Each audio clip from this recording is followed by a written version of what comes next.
Hi, everybody, and welcome to the Friday edition of Moohead Radio. I'm your host, a big and furry bovine. Joining me is Rick.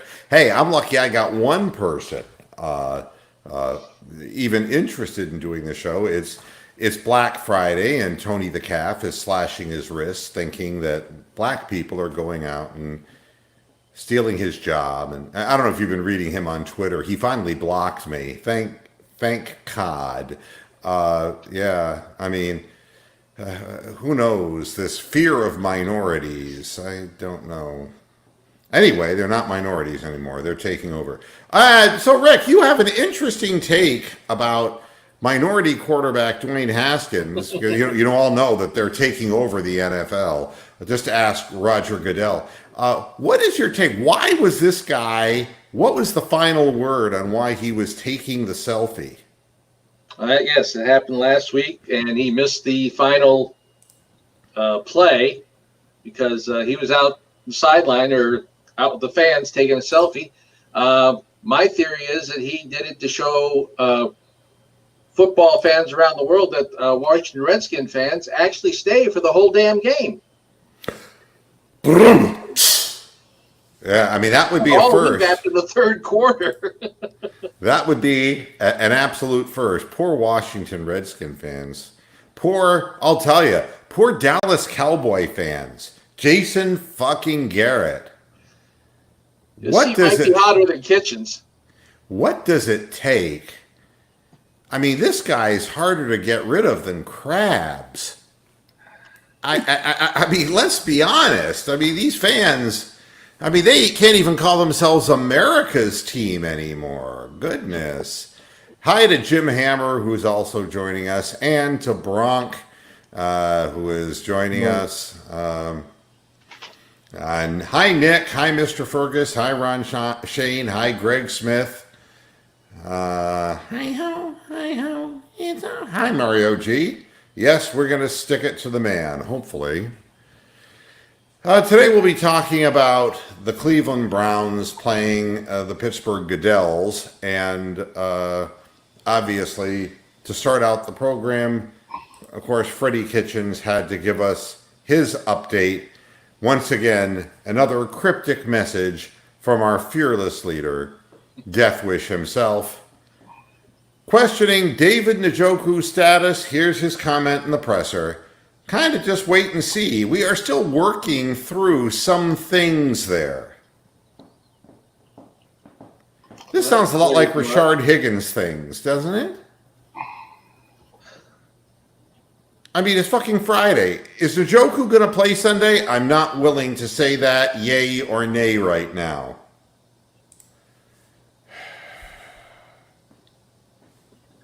You know, it's really harder for a man who's that height to bend down and suck Freddie's dick. Okay? Just think of the extra work that it takes. Bronk? Yeah. When is this going to end? Make it stop. I'm just tired, you know. We're going to need every threat we can get because you know how much time Baker Mayfield is going to have to throw the football with McCray or Lamb blocking at the left tackle position? Do you have any idea? It would be like Final Jeopardy and Alex Trebek. He'd give the answer right, except instead of that theme song, it would go like this. Dun, dun, dun, dun, dun, dun. Okay, what's your, that's how much time Baker Mayfield's going to have to look down the field. He better have every freaking weapon that he can. Because, working with Steven Carlson or, the now invisible Ricky Seals-Jones, and I'm just saying, I don't know. The guys who are not playing, Rashard Higgins, David Njoku, who was the other one? We couldn't figure out why in the hell. There was another one that we couldn't figure out why in the hell they weren't playing, and he wouldn't give us the right answer, Freddie's from Alabama. He don't have to give answers, right?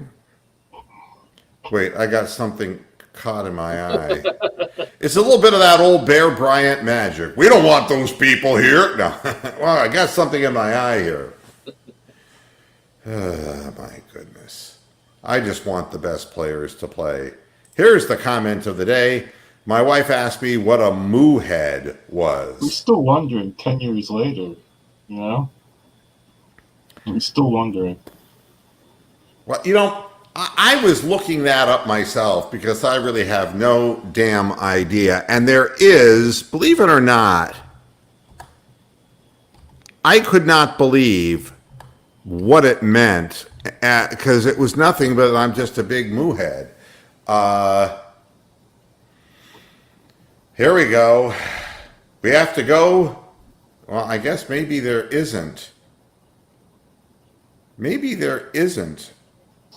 There used to be, but there isn't anymore. This is going to be a clusterfuck today, isn't it? No, it's not. Somebody's asking a serious question. It's not. A moo head is just a cow head. But actually, it does have an urban slang interpretation that I'm not finding on the internet right now. I'll bet that's good. I think it's a guy who fucks around with other people's women. So look out, Nick. He has street cred. Well, yeah, wife is asking, and wife is interested. I mean, steer clear, play on words. Steer clear of this, hook 'em horns. All right, this show is not going to be a clusterfuck. I will not let it be a clusterfuck.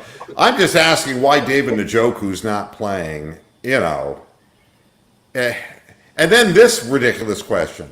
Can we go to draft talk? I'm ready for the season to be over. Yeah. It's like, who are we going to draft in the first Plow round? right into April, right?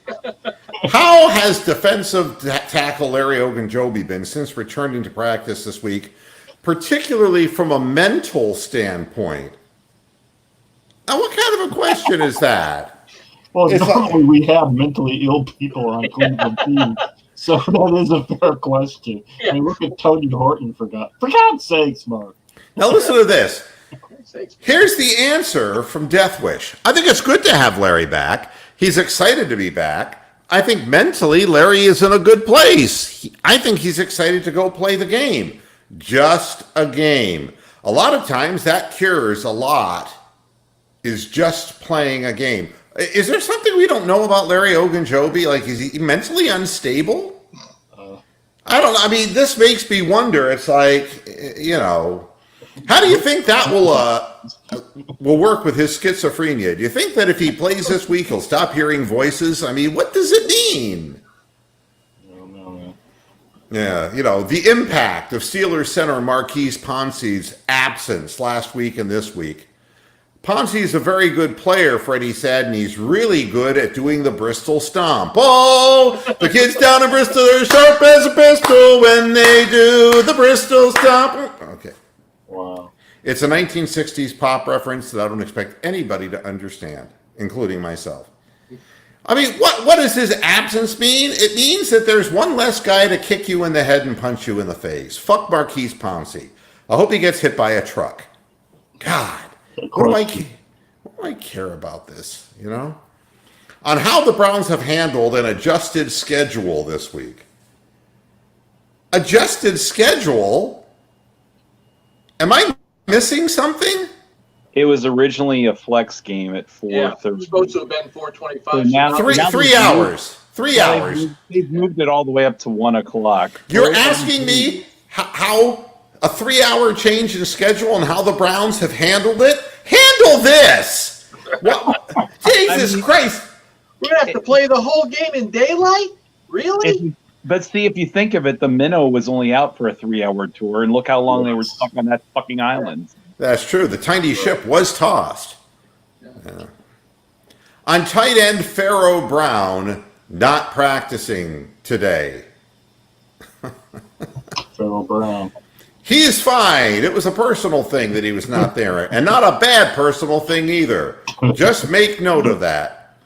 Pharaoh is a really good human being who holds every down that he plays. Yeah. He holds like an Egyptian instead of walking So like like an Egyptian. No, no, no, no, no, no, no, no, no. On wide receiver Jarvis Landry's energy and work ethic and factors leading to his high production in recent weeks.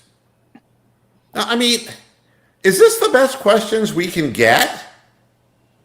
It's right up there with Mary Kay Cabbagehead asking about what'd you think about Mason Rudolph getting benched? Well, Mary Kay, I was actually playing my own Playing the game game at the time. Hello. Yeah, it's they're running out of shit to say. It's just and then when he talks, it's just like a vacuum of stupidity. The whole thing. I mean, get this.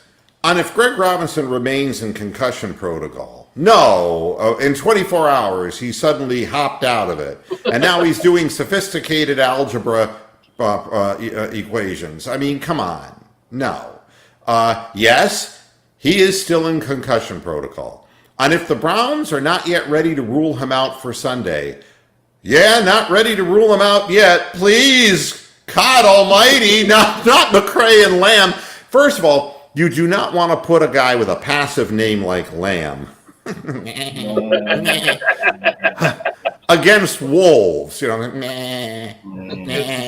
It's like when the bases are loaded and you bring in Bob Walk. There you go. with a name like Lamb, it's just sheer terror. It's a wool joke.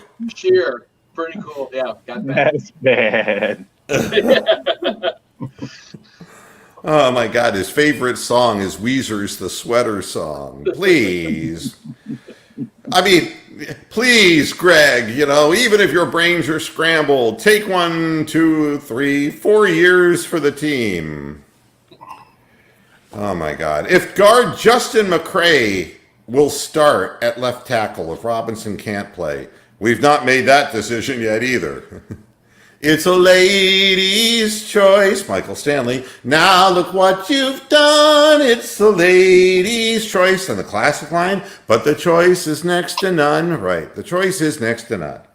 What do you rather have, Justin McCray, Lamb, or herpes? Goodness. Hey, I got a question. What happened to Devereaux Lawrence? You know, bye-bye. I mean, he showed too much of a flash. I don't know. I don't know. Hello, Kowaki. Hey, everyone. I don't know. These people come and they go. And, you know, what do I think of Devereaux Lawrence leaving to make room for Ogunjobi? Well, Ogunjobi's maybe a better player than Devereaux Lawrence, but the real question is what about Chris Smith and these other players? Yeah, don't we have people worse than Devereaux Lawrence to get rid of? No, we didn't. The guys we played last game couldn't get through to the quarterback. That's for damn sure. They were playing Miami. Miami. Great offensive line. Parts of that game, weren't they? They of the can't run the football offensive line. We couldn't get anybody close to the quarterback. And he was 36 years old and answered to the name Methuselah. I mean, that's not a good thing. I was waiting to see Devereaux Lawrence, and I did. He was walking out of the tunnel in street clothes. I mean, you know what? It's like I give up. Everything that passes the eye test fails. And you know, it took Jerome Whitehead, who could not play. Okay? Was that his name? Mm-hmm. Yeah, he couldn't play. I mean, he gave up. He had 41 ratings week after week after week. But it took misconduct to get him off the team. And people don't pass the eye test and they get to play. And the people who flash don't get a chance. I mean, that's what happened to Jannard Avery. What has happened to Jannard Avery since he went to the Eagles? Any hoo-ha? Is he even playing there? I thought he was. I thought they mentioned that he was happy to be there and playing. Well, of course he was happy to be and there. I believe the comment, either you made it or someone else said, God, I wish we had somebody like Jannard Avery right now. Let's take a look at he still only has half a sack. Half a sack. Huh? I hear they That's can not fix nice. that now. That's not That's nice. not like Adolf Hitler, isn't it? Yeah, He's a one ball man and he's off to the rodeo. it's like an umpire. He's got one ball on him. He played 0% of the snaps. That'd be none. Now, get this. The number of snaps that he played for the Browns, 2 and 3. First week, Philadelphia, 3.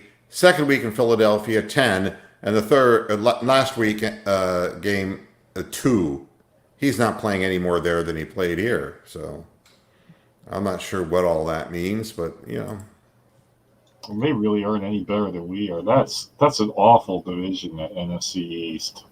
Yeah, it's not good. It's awful. Oh, very good. See, I like guys who have a good sense of humor.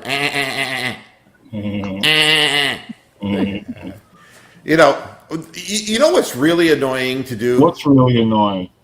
To play any Stevie Nicks song. But then after that, Sounds like that. yeah. Sounds like a Ah, here you go again. You want your freedom. But speed it up to 78. I need my minute to myself. It's like, holy shit. It sounds like a sheep in South Park. It's really annoying. Oh, I'm kind of partial to sheep trick myself. Oh, talking about my would-be girlfriend there now. Come on. Yeah. So Juju Fruit I did the whole Shitster. pass with Stevie Nicks, even though she's 70 now. So Yeah, I mean, nobody's talking about boning Stevie anymore. And that was really the case back when she was 68. No. No. That's like, Deborah Harry. It's like, Deborah Harry, it's like, ladies and gentlemen, Blondie. Dung, dung, dung, dung, dung. You got the chords for Call Me. And out she comes like, "Nyah!" Don't call me. God. And even if she would have to have some kind of attachment on the phone to hear you. I mean, no. Oh, I don't know. It's like these songs, The tide is high. Yes, you've gained about 35 pounds. Yes, the tide is high. Yeah, not Kim good. Wilde's still around. She's selling out small clubs. Who is? Kim Wilde. Remember her? Kids. Oh, well, she started younger, Yeah. But I mean, Stevie was around, my goodness, in the early 1970s. Yeah. I mean, yeah, she's like, She's really old. Yeah. So Juju Schuster is out. So we don't have. That's one less thing we have to worry about. Mr. Fergus says he does have a sense of humor, just dark and cryptic. All right. Well, if you'd like to demonstrate it sometime, I'm all for it, because this show is what was it? What did you say it was going to be, Bronk? A clusterfuck. A clusterfuck. Thank you. I appreciate it. I'm glad I made the effort, I was thinking the festering cesspool. Festering cesspool of nonsense. I swear to God, I'm living Groundhog Day. I swear to God that Terry Pluto writes the same article and just retitles it. He's always like schizophrenic himself. He's always talking to himself, like, "Hey Terry, what?" Well, no. Here's the worst part. He's hearing the voices that, yeah. Oh, absolutely.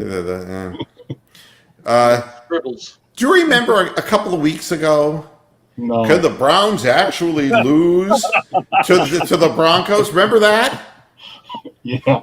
Now the headline: Cleveland Well, Browns. Can they really lose to the Duck in Pittsburgh? It's like the Duck of Death.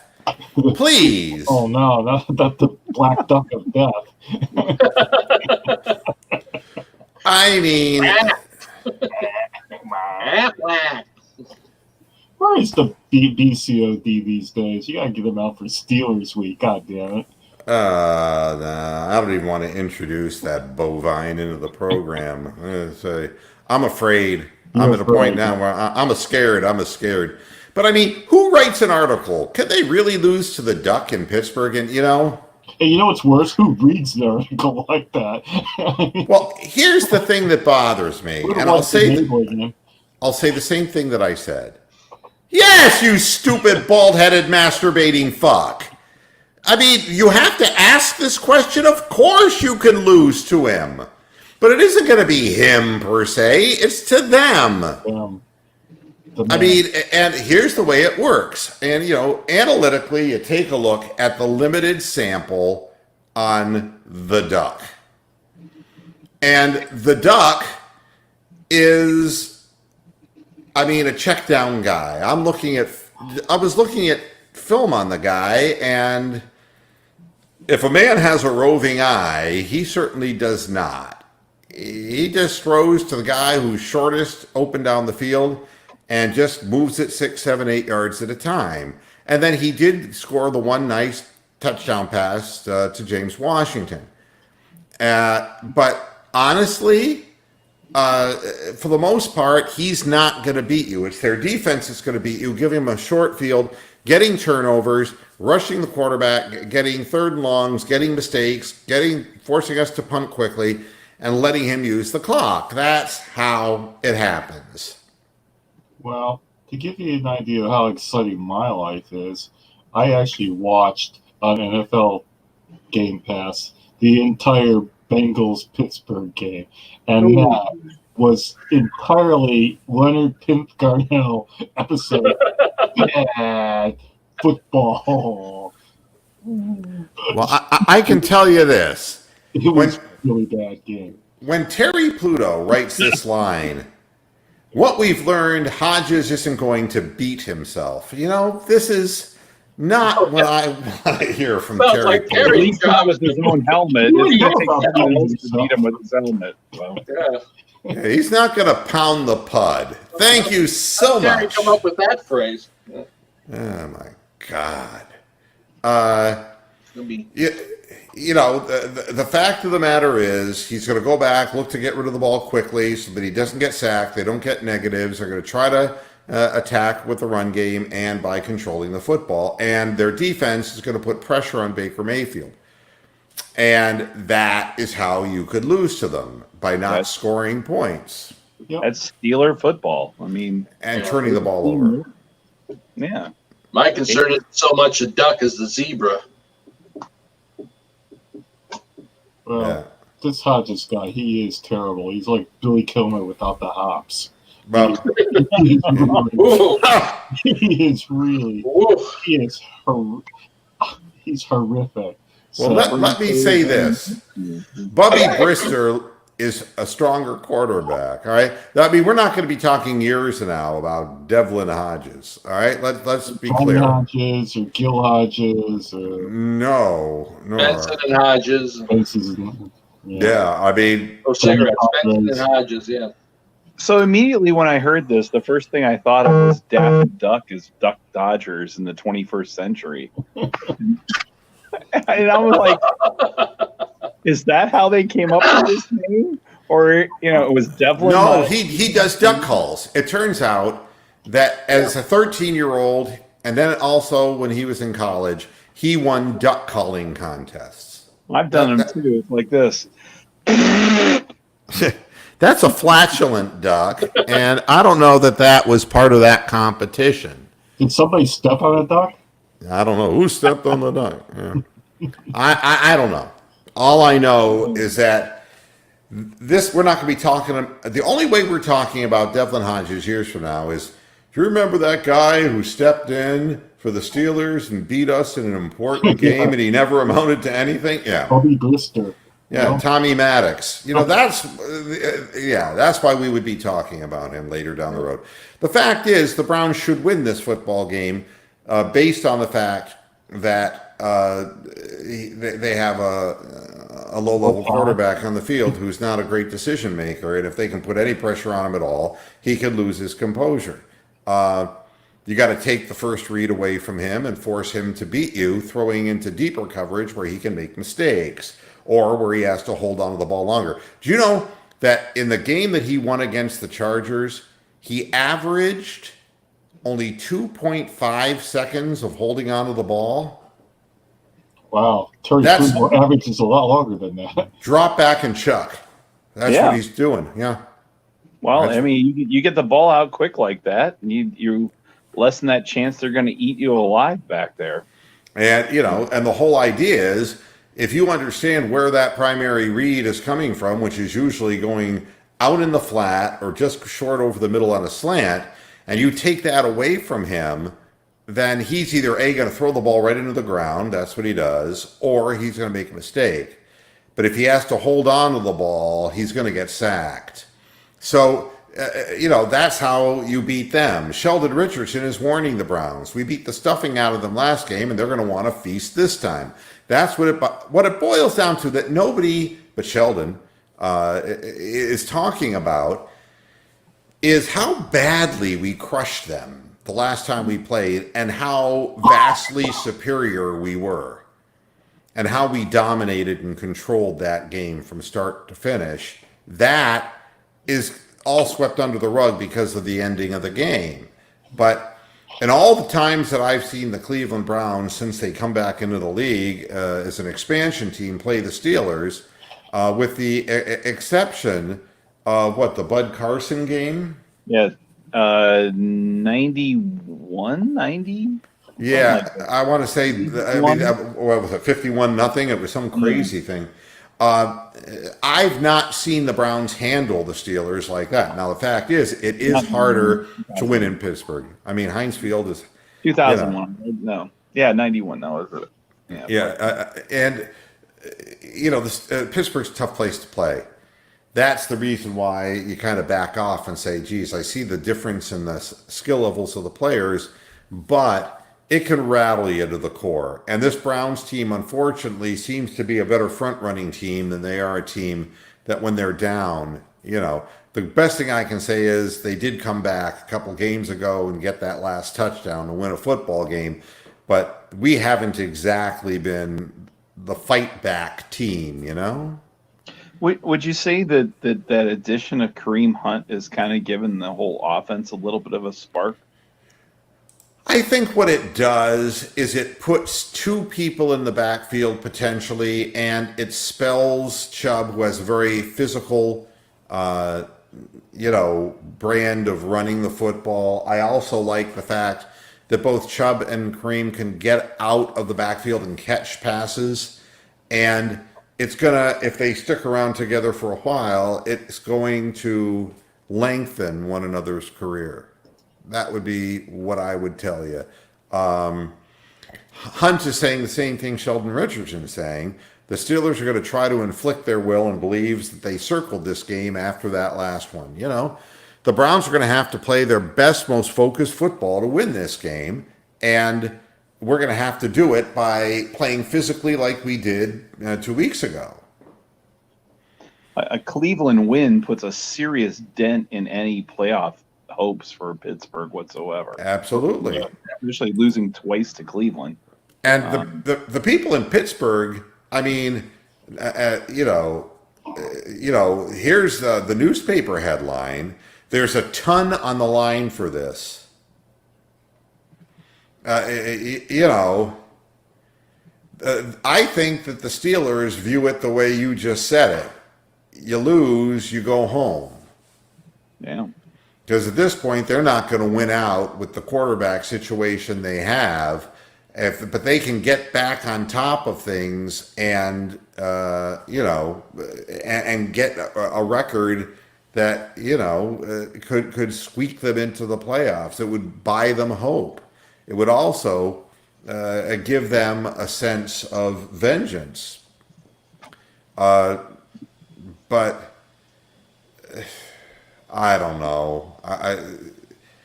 Pittsburgh, the press there understands that it's the 11th hour. Clock's going to strike midnight, and either they're going to be, going to either be a prince or turn into a pumpkin. Well, let's just say whoever wins this game, by some miracle, manages to win all their games in December, it ekes into that, 5th seed or 6th seed in the wild card. Guess who they get to play? They get to play either the Texans or KC on the road. And then if they get through that, they end up getting to play the fucking Patriots. I mean, what is the fucking point? We might as well just start talking about draft picks now. because even if we win the game, and then we end up with an away game to the Patriots, even if we win our first away playoff game. I mean, we're not allowed to go through. And Steeler fans know that without Big Ben, they might as well fucking not have a Super Bowl for the next 10 years. Well, here's the other thing. Here's De Castro, who was fined. Cuba?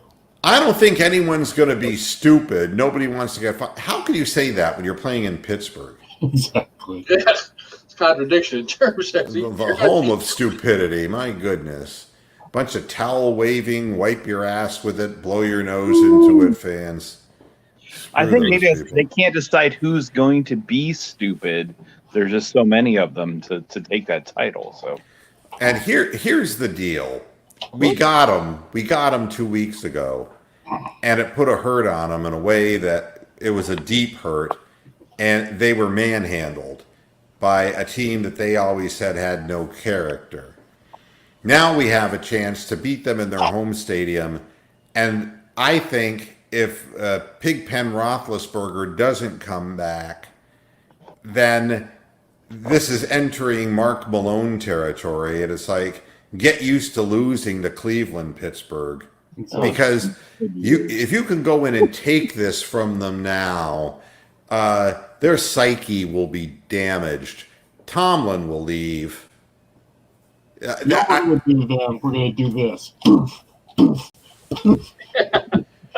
I just don't really, I see them on the brink of they're losing their mojo, and I could see that happening. I mean, they've gone through a lot of injuries, and their backup quarterback situation not as good as in years past. They bought into the press clippings that Ben was, invincible physically. It's just not that way.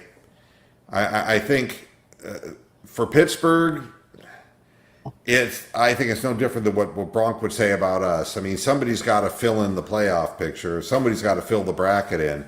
But before I move on, I was thinking about, March Madness and brackets and teams that are 16 seeds playing and losing by 62 points to, the number one team in the region.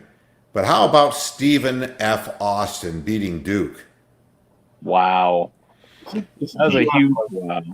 Did you see that final play? Yes. Unbelievable. That's why we watch sports. Yeah. I mean, if you would have picked the most unlikely way, it's like, okay, Duke shoots, misses. Oh, but Duke gets the rebound. It's like Stephen F. Austin is fucked. All right? It's done. They're going back home to Nacogdoches. Yes, I know where the school's located. Isn't that scary? They're going back to Nacogdoches into the hills of Texas, and they're going to say, God, we gave it a hell of a shot. They throw up a bad shot, but they get the ball again. The guy's going to go out of bounds, and he chucks it, and the Stephen F. Austin guy is there. He breaks through two guys who don't have the time to foul him, and he goes the length of the court just in time to lay it in. It's the Rudy ending. Yeah, as the clock is in tenths of a second. Yeah, I mean, I'm watching this and I'm going bananas. And basically, it's another stick it to the man. It's like, Krzyzewski, you can go home in your limo now. You and your bad back. Fuck you. You just lost to Stephen F. Austin. Congratulations. I thought it was some guy on the isn't that Stephen A. Smith? I get them confused. Stephen A. Smith, Stephen A. Austin. You know what I don't? I want to look this up because let's see if I can get. They were 4-1 coming into this game, and of course, who did they lose to? That's the thing that will forever. And good question. Because I'm not familiar with even their loss came to Rutgers. Can you believe this? Rutgers. Wow. Yep. They even have a basketball team? The week before they played Duke. They lost by 12 points at Rutgers. Wow. The State School of New Jersey. Up to that time, they beat LTO. I don't even know what LTO is. Isn't that a clothing brand? I have no idea.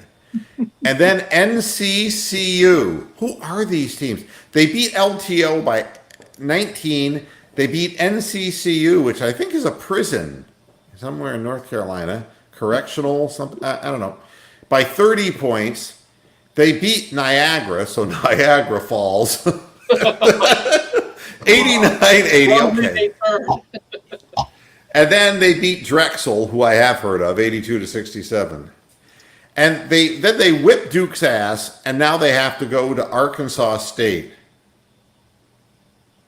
They're in the Southland Conference, and here is the other schools that play in the Southland Conference. Lamar, Nichols, Sam Houston State, Abilene Christian, New Orleans, Northwestern State, Texas A&M CC. Is that community college? McNeese. Our Lady of the Incarnate Word. What is Incarnate Word? I don't know. It sounds like something you get thrown out of a game for. Like holy name. Yeah. Southeast Louisiana, Central Arkansas, and Houston Baptist. I want to say that Central Arkansas was the school that one of the kids in that documentary Hoop Dreams ended up at. I want to say that. You want to say that. Not William Gates, the other one, who I can't remember his name. But yeah, I think he went to Central Arkansas. I mean, donations spike for SFA's Bane after Duke upset. They're trying to fundraise for the family of the player who hit the winning layup. It's life or death for these people, right? But what a moment for that young man. And that'll be on the film forever. It's just fantastic. It was the nation's longest home winning streak, too. 100 games. Yeah. 100 of them. I mean, and, you would think, okay, yeah, Duke, whatever. I mean, they do play in the ACC. They don't play slouches. They get Carolina every year. They get, there's some teams in that conference as far as basketball's concerned. So it's not like they're playing a bunch of bums every year or whatever. So that's a pretty impressive streak to go. And speaking of upsets, well, I don't know if it's an upset, just acts of stupidity. The Egg Bowl yesterday. Yeah, that's when I was just looking up the article. Go ahead. So Ole Miss is playing Mississippi State at State. Ole Miss scores a touchdown with 4 seconds remaining in the game, and the running back who gets it dives into the end zone, crawls on his hands and knees, and lifts a leg, emulating the dogs of Mississippi State. They throw a 15-yard flag. The kicker goes out and shanks the extra point, and they lose 21-20. And it's just, yeah, it's just like you've come back, you're about to go to overtime. All you got to do is hand the ball to the referee. Everything is good. No, we got to have some type of, celebration, which is a little bit crude, and it pushes you back 15 yards and they shank it. Rick, what is your analysis? That has to be really one of the great jokes of all time, folks. I'm sorry. Your analysis. Yeah, I saw it on TV, and it's like, did I see what I just saw? And then I think they had to, when they kicked off, I think there was a couple of penalties involved with that as well. And, it just kept, adding one joke on top of another, and, it just started becoming a comedy of errors. But you would have thought, they would have had just a tiny little bit of common sense. Okay, we got the touchdown. Let's see whether coach wants us to go for 2 and try to win it outright, or just kick the point and, try to see if we can win it in overtime. But It never got that far. The thing that's scary about all this What's is scary you about see this in college, and then look what happens. They get to the pros, they're totally undisciplined. They do the same kind of self serving stuff, but look where it starts. It starts at the college level. I mean, how could you put your team in that situation? The answer is, I guess it's when you're a narcissist and you want to be the center of attention rather than playing the game at hand. It's like I keep saying, Bill Belichick's not a genius. He just gets people to color within the boundaries, and if they don't play. And hey, Mac Main 70, hey, this is a rivalry again. All right? It wasn't for a long time. I'm sorry if I upset you in your sensibilities, but you were whizzing all over the Cleveland Browns and making fun of us for decades, and rightfully so. We fielded horrible football teams. Yeah, we were all over it too, but we kind of crept up and bit you in the ass 2 weeks ago, and it's like, got to rekindle the flame. I have nothing against you or really the city of Pittsburgh. I've been in the city of Pittsburgh. And, yes, I had to pick my nose to fit in, but still, I was there, and no, there's nothing wrong with the city of Pittsburgh. I mean, really, the city of Pittsburgh, the city of Youngstown, the city of Cleveland, all of it, they're all Midwestern Rust Belt cities, and they all have their issues, and they all have their reclamation projects, their urban revitalizations, and there are parts of Cleveland that have grown in the downtown area due to those two stadiums. And in Pittsburgh, there's been a renovation of sorts, too. Kind of a rejuvenation of that town. Nothing wrong, really, with Pittsburgh. I'm just trying to start a little shit because it's been absent for too long, man. We haven't kept our end of the deal up. So there you have it. It's kind of like a rivalry when you only win 2 games out of the last 18. Oh, wait a minute. That's going on this Ohio weekend. State, Michigan, yeah. Oh, yeah. Oh, sorry about that, Michigan fans. Yeah. So I don't want to give Why do you people. have blue on? What the hell is this with blue? Take that shit off right now. I'm telling you.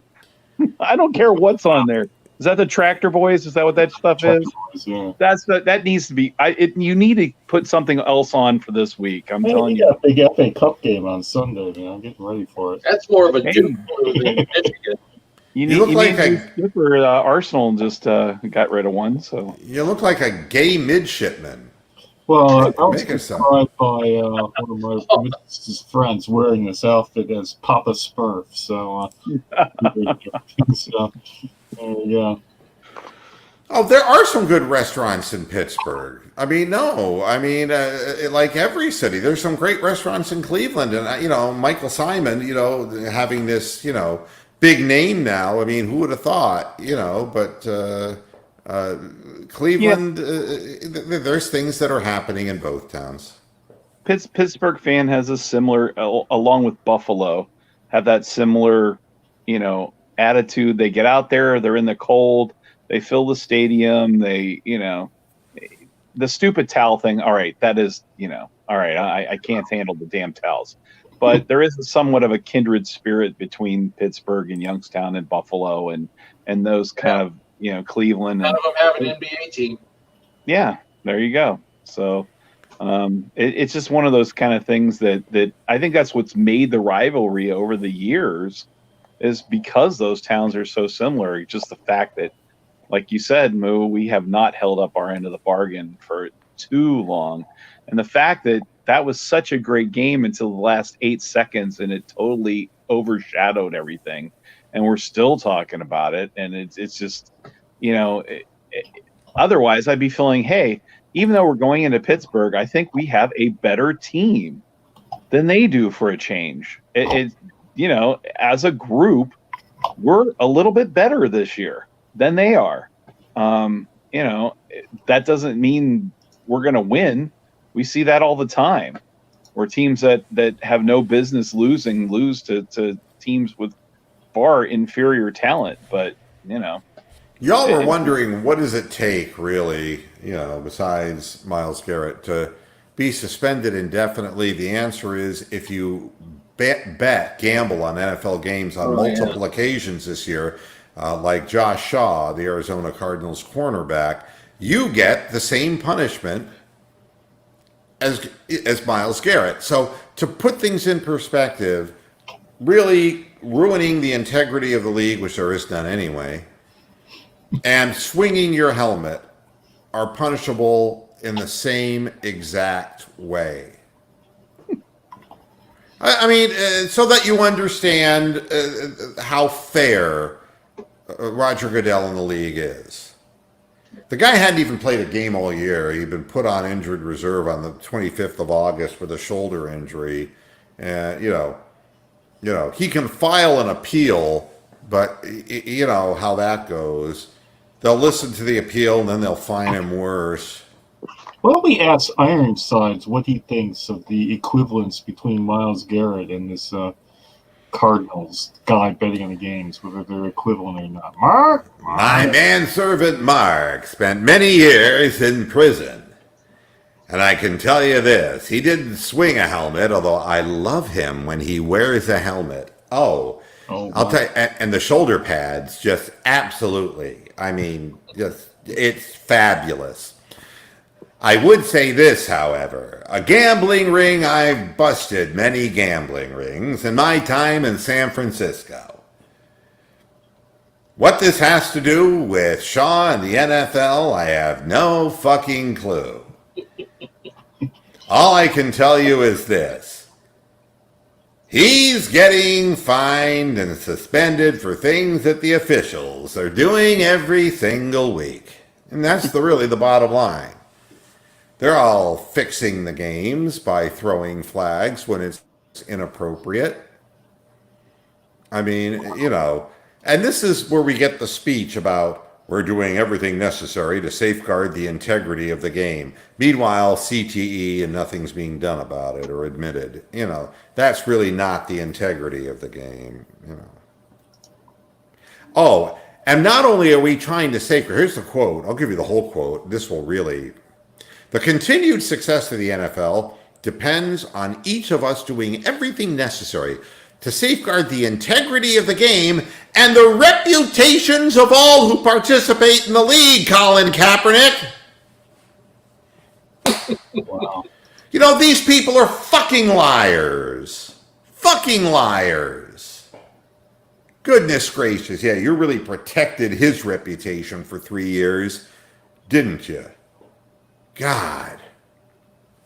Well, if you watch that whole horrible Pittsburgh Bengals game like I did, you'd think that Colin Kaepernick could start for either team.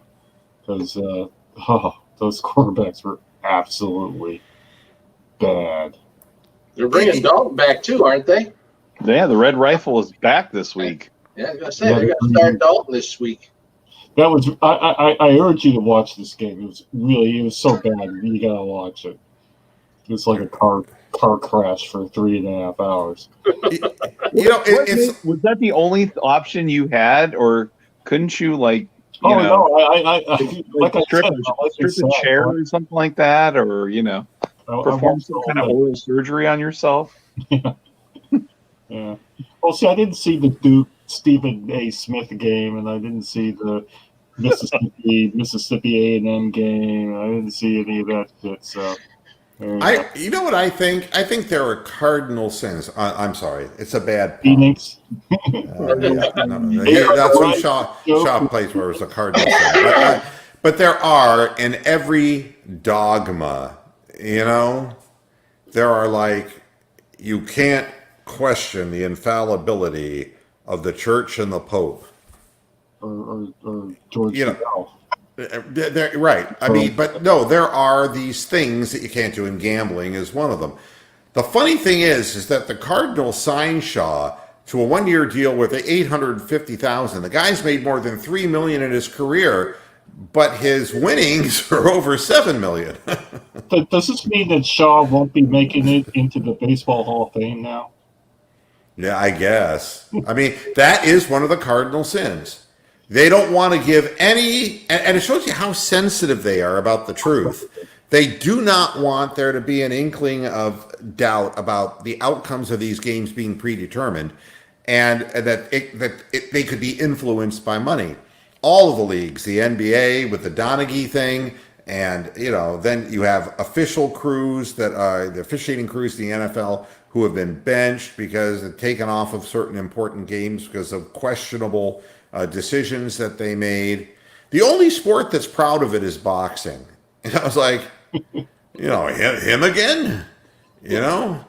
How could he still be a judge after the 14 things he's done? Oh, yeah, he's fixed. We openly admit it.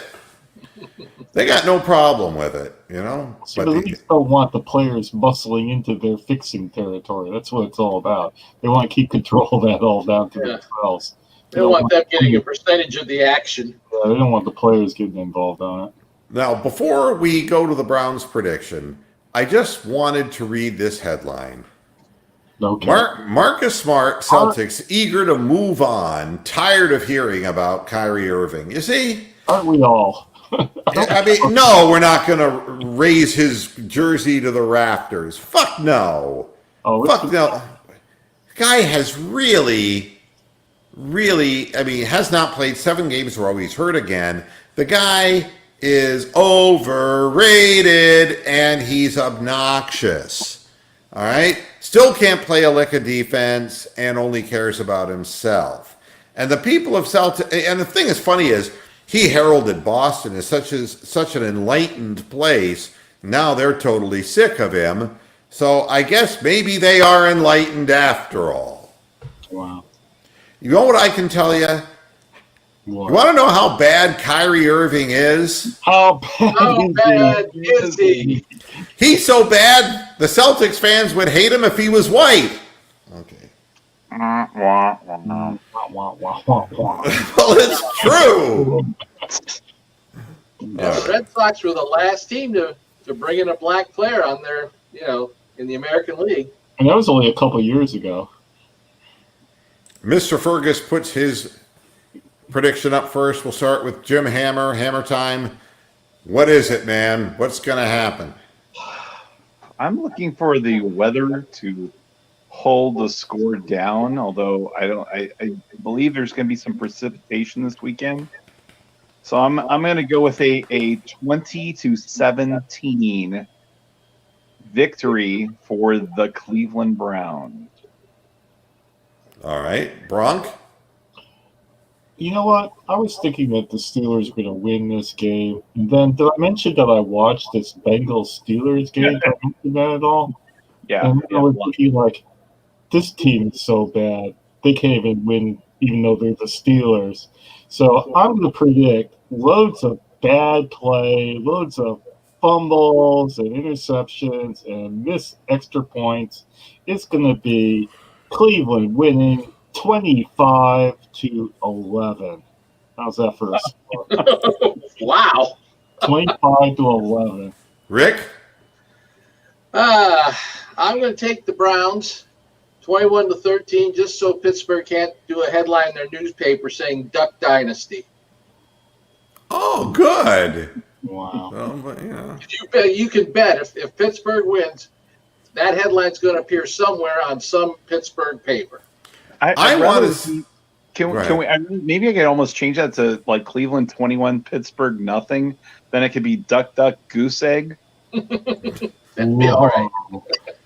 No, I want to see on Cleveland.com the Browns win, and it would be 27-3, and it would just say, "Go duck yourself." I think there would be real possibilities there, but they'd never do it. You have to pick the Browns to win just because we're Browns fans and the Steelers are reviled enemies. I'm going to say that the Browns will win the game 24-14. Honestly, I don't think Pittsburgh's that good, but unlike the masturbator Terry Pluto, there is a way the Browns can lose this football game, and it can turn ugly quick, and that happens with being able to snuff the running game and then force us into mistakes. And we have made mistakes this year, not so much recently, but we have to continue taking shots down the field And I really am afraid that even in a close game, that penalties are going to enter into this equation. So the league may not believe that the Steelers are really playoff material, but they always owe one more favor to the Rooney family, and to give the illusion at 7-5 that they will be possibly in the playoffs might be just enough to keep that franchise interested and the fan base interested. One last question from Jovan. Would you keep Kitchens if we make the playoffs? Well, no, first of all, you're not making the playoffs. Yeah, moving right along now. If you make the playoffs, he would not be fired. And the fact of the matter is he should be terminated because his decision making is really wackazoid. How come you can't see my name on the thing? My Fire Freddy name. How come you can't? Oh, well, because there. There, the No, quote's hiding it. God, a little bit self-obsessed, aren't we, Bronk? Fire Freddy. All right. That's it. So I'm saying 24-14. We all agree the Browns will win. Let's hope it comes to pass. It ought to be interesting. Ohio State, Michigan. That's going to be always interesting. Although I don't think Shea Patterson really has enough to do anything to the Ohio State Buckeyes. Go Bucks. Don't let the Michiganders even gain so much as any satisfaction. Everybody, thanks a lot for tuning in to this edition of Moohead Radio. Back again, we will be on Sunday, halftime and postgame, and then back again on Monday, and the whole thing starts all over again. Thanks to everybody on the panel. I do appreciate. I hope you had a happy Thanksgiving and enjoy your rush toward Christmas. Buy yourself something nice. Get a good price on it. Any good Jew would tell you this time of the year may be the best time of the year. Just remember, though, if you're Christians and you find a good deal on the internet, a Jew owns the site who's selling it to you. Think twice before you support the wrong side. Thanks, everybody, for tuning in. Be back with you again Sunday. Until then, hasta la vista, Pastorheads. Good night. Bye, everybody. Take care.